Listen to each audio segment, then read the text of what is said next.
La famille de Pascual Duarte, une enfance en enfer. Description générale de l'épisode. L'histoire débute en explorant l'enfance de Pascual Duarte dans un environnement rural, dur et oppressant en Espagne. Cet épisode montre comment Pascual a grandi dans une famille dysfonctionnelle, avec une mère violente et un père indifférent. Dès son plus jeune âge, il fait l'expérience de la violence et de la misère, ce qui façonnera son caractère et ses réactions.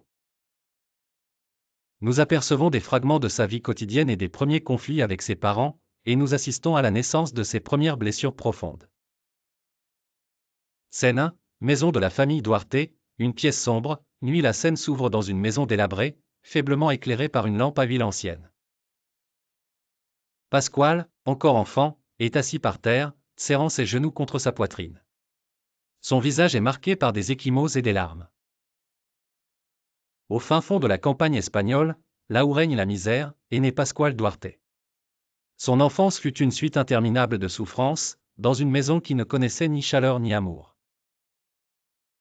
On entend des cris provenant de la pièce voisine, son père et sa mère se disputent bruyamment.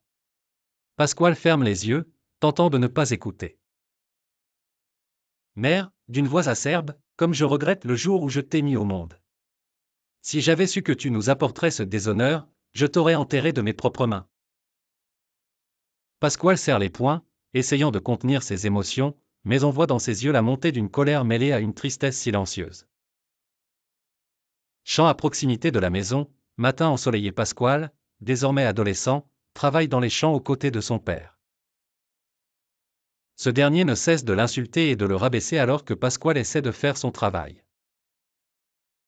Sous un soleil impitoyable, dans des champs secs et arides, Pascual apprit que la vie n'offrait aucune pitié. Pour son père, il n'était rien de plus qu'un échec, et pour sa mère, rien de plus qu'une source de haine. Père, d'une voix rugueuse, combien de fois devrais-je te dire de travailler plus vite, imbécile? Tu ne sortiras jamais de cette boue, tu n'es bon à rien. Pascual regarde le sol, serrant les dents pour contenir sa colère. La mort de sa petite sœur, le salon, au crépuscule. La mère de Pascual est assise à côté du corps sans vie de sa petite sœur, en pleurs. Pascual, debout dans un coin de la pièce, regarde la scène, partagée entre tristesse et colère réprimée. Lorsque la mort emporta sa petite sœur, Pascual ne ressentit plus que l'impuissance et la rage. C'était comme si le monde entier conspirait pour lui ôter tout espoir, même l'espoir de jours meilleurs. La mère tourne un regard de dédain vers Pascual. Mère, d'une voix glaciale, ça aurait dû être toi à sa place. Tout ce que tu fais, c'est apporter le malheur. Les yeux de Pascual s'emplissent de haine tandis qu'il regarde sa mère, mais il garde le silence.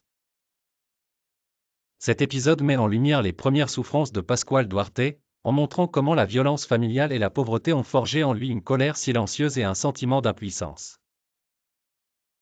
La perte de sa petite sœur, ainsi que le mépris constant de ses parents, plantent les graines de sa rébellion intérieure, qui se développera au fil des épisodes.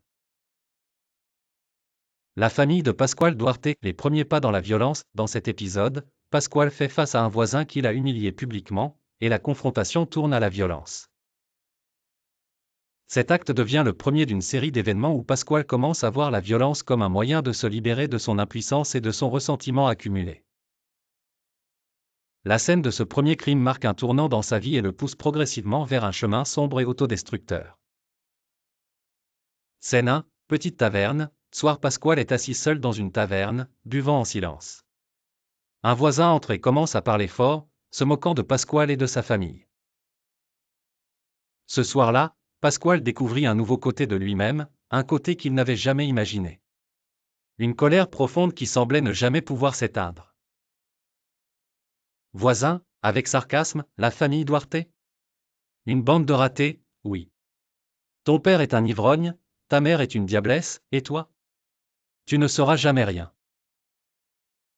Pascual fixe le sol, ses poings se serrent lentement tandis que la colère monte en lui. Règlement de compte, à l'extérieur de la taverne, nuit. Pascual suit le voisin dans l'obscurité et le confronte.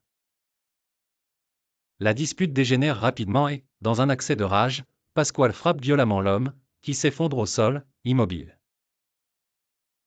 Ce soir-là, Pascual franchit une ligne. Ce n'était peut-être pas prémédité, mais la violence avait pris racine en lui, et il ne pouvait plus revenir en arrière. Pasquale se tient au-dessus du corps inerte, haletant, une expression d'horreur mêlée de satisfaction sur son visage. Retour chez lui, au petit matin Pasquale rentre chez lui à l'aube, le visage couvert de sang et l'air hagard. Il se regarde dans un petit miroir, comme s'il ne reconnaissait plus la personne qu'il est devenu. Face à son reflet, Pasquale comprit qu'il avait libéré quelque chose de sombre en lui. Une rage qu'il ne pourrait plus contrôler. Pasquale, à voix basse, est-ce que c'est vraiment moi? Est-ce le prix à payer pour échapper à mon passé? La scène se termine avec Pasquale fixant son reflet, réalisant qu'il a emprunté un chemin dangereux. Fin de l'épisode 2. Le mariage et les désillusions, dans un effort pour échapper à son passé, Pasquale décide de se marier avec Lola, une jeune femme du village. Il espère que cette union lui apportera enfin la paix et la stabilité qu'il n'a jamais eue. Cependant, leur mariage est rapidement marqué par le malheur, ils perdent leur premier enfant, un drame qui pousse Pasquale encore plus profondément dans le désespoir. Il comprend alors que le bonheur lui est inaccessible, et que même les moments de joie semblent teintés de tragédie. Un mariage modeste, l'église, matin Pasquale et Lola échangent leurs vœux dans une petite église. Pasquale affiche un sourire timide, comme s'il osait espérer une vie meilleure. Pasquale crut, l'espace d'un instant, que le mariage pourrait lui offrir un nouveau départ. Mais la paix est une chose fragile, et les ombres de son passé le suivaient encore. Les deux échangent un regard, mais dans les yeux de Pasquale, il y a une inquiétude qu'il ne peut masquer. La mort de leur enfant, la chambre, soir Pasquale est assis près du lit de son enfant malade. Le bébé est pâle et respire à peine. Pasquale regarde impuissant alors que l'enfant rend son dernier souffle. Même dans ces rares moments de bonheur, la mort rôdait autour de Pasquale, lui rappelant que le malheur le suivrait toujours.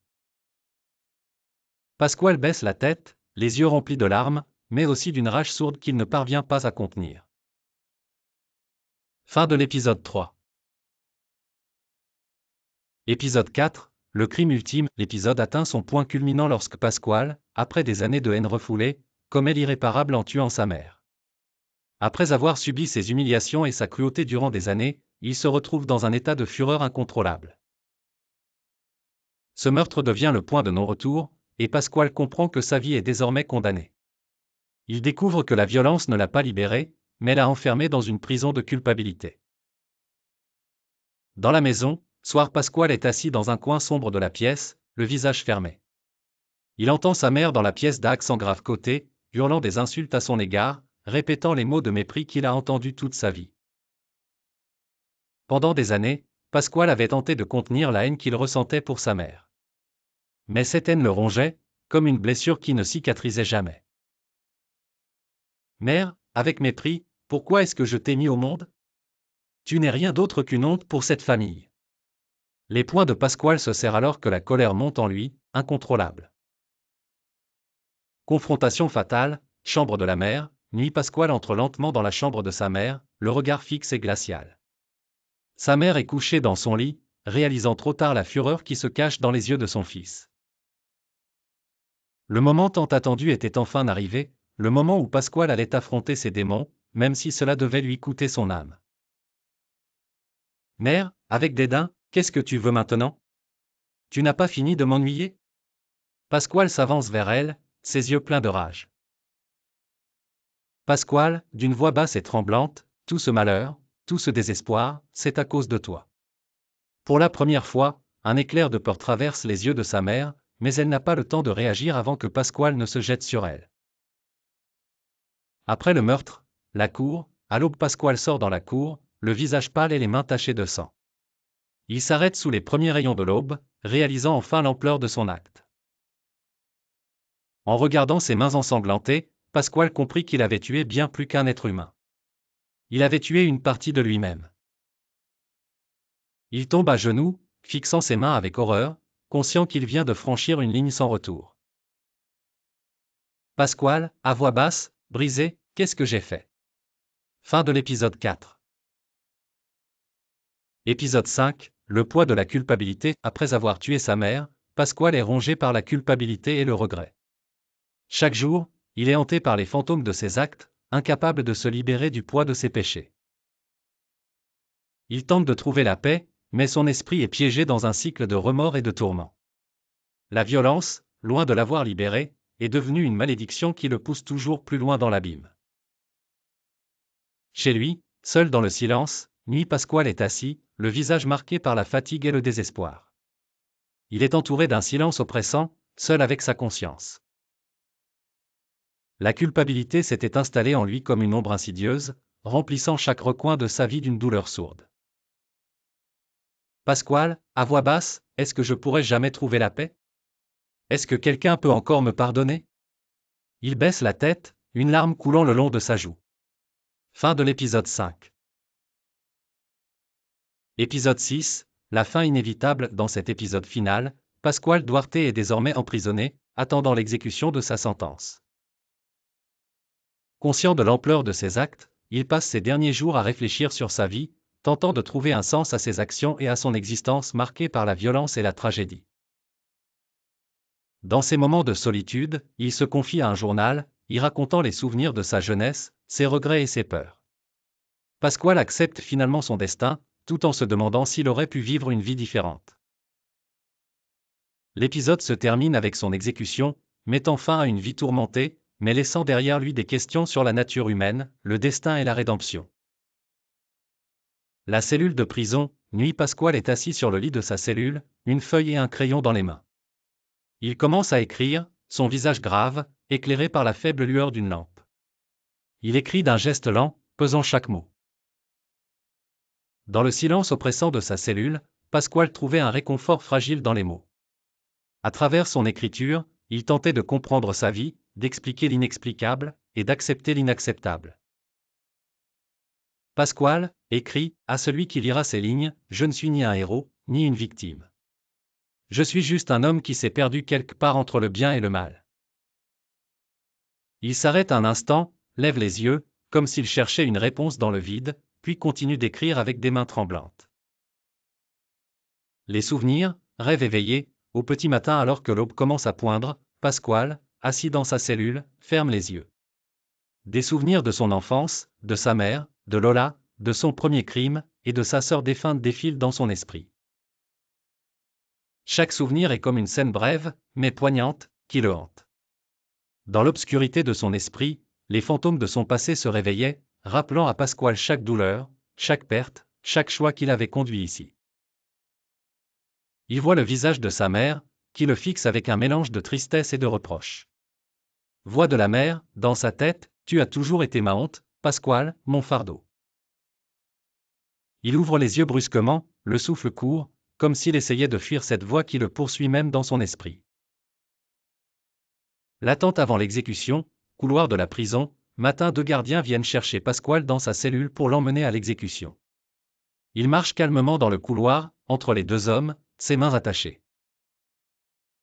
Son visage est étrangement paisible, comme s'il avait enfin accepté son sort. À ce moment précis, Pasquale comprenait que la violence ne lui avait jamais apporté la paix, seulement une souffrance sans fin. La mort était-elle une libération, ou simplement le prolongement de son enfer? Les gardiens l'accompagnent jusqu'à la salle d'exécution, où tout est prêt. Pasquale regarde autour de lui, ses yeux révélant une résignation mêlée de tristesse. Les derniers instants, la salle d'exécution. Dans la salle d'exécution, Pasquale est installé, les mains attachées, mais le regard calme. Le silence règne, les quelques personnes présentes le regardent avec gravité.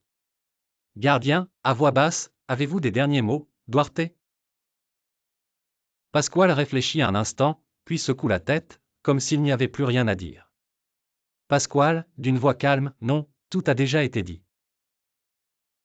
Il ferme les yeux, prêt à accepter son destin. Silence et fin, transition vers le noir.